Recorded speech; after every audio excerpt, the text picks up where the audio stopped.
दा जोङो थांनाय समाव जे रोखोमनि बुंलांदोंमोन जे सोलायनायनि मोनसे सरकार नांगौ बेनिखायनो जोङो खासि आरो माने खदाल आरो बिदिनो रुवा बेफोरबायदि खुन्दुं आरो खुन्दुंफोरनि जायगायाव जिहेतु मानसि माहारिखौ थांना थानायाव रांखान्थिनि बिराद दरखार जायो बेखायनो गोदान सानखांथिजों मानगोनां प्रमद बर' सारा बे बाराव 3,000 बेनिफिसियारिफोरनो दाउ फार्मिं माने लेयार माने दाउदै बहनग्रा दाउदैल' खालि होग्रा बेबायदि दाउनि मोनसे बेबस्था जोंनि बिटिआर हालामाव होदों आरो बेनिनो दिनै फार्स्ट दिन हिसाबै जोङो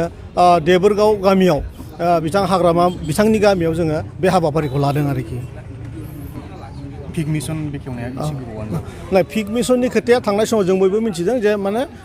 जोंनाव आफ्रिकान जे स्वाइन फ्लु बे फैनायनि उनाव जोंनि हालामाव गोबां अमाया ओरैनो बेमार जानानै थैनांदों बेनिखायनो जों एसे स्ल' खालामनानै दा आरो गोदानै जोङो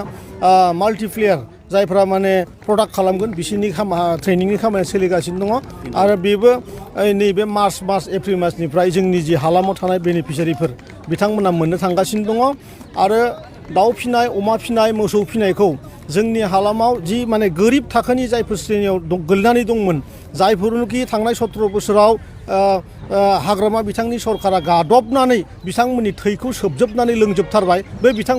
बिथांमोनखौ आरोबाव फिन खेबसेबाव गोथां थै जाहोफिननायनि सेस्ताजोंनो जोङो बेफोरबायदि माखासे मिशनफोरखौ लादों जोङो बेखौ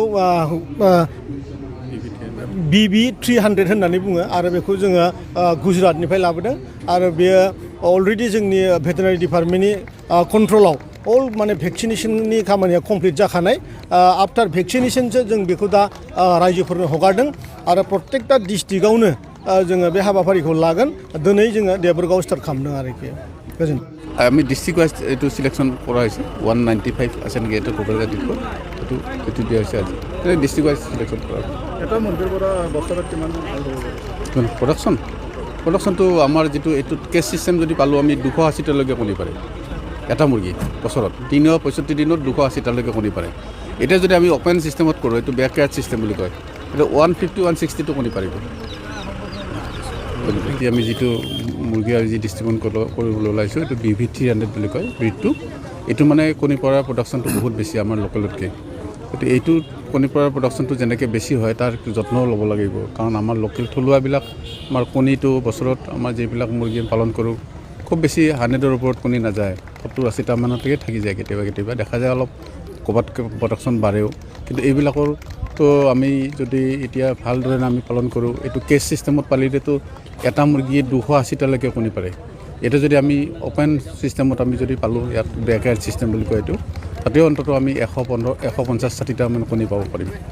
ইয়াৰ মানে কিছুমান ভেকচিনেশ্যন শিডিউল আছে ভেকচিনেশ্যন শিডিউলবিলাক আমি ইতিমধ্যে কমপ্লিট কৰিলোঁ আৰু এইটো আমাৰ ধৰা আছিলে যে কাৰণ পাব্লিকক যেতিয়া আমি হেণ্ডঅভাৰ কৰিম তেওঁলোকৰ ভেকচিনেশ্যনটো কেতিয়াবা মানে ঠিকমতে নকৰে বা নকৰাৰ ফলত বা টাইমলি নোহোৱাৰ ফলত মুৰ্গীবিলাক মৰি যায় আমি সেইকাৰণে আমি চেষ্টা কৰিলোঁ কি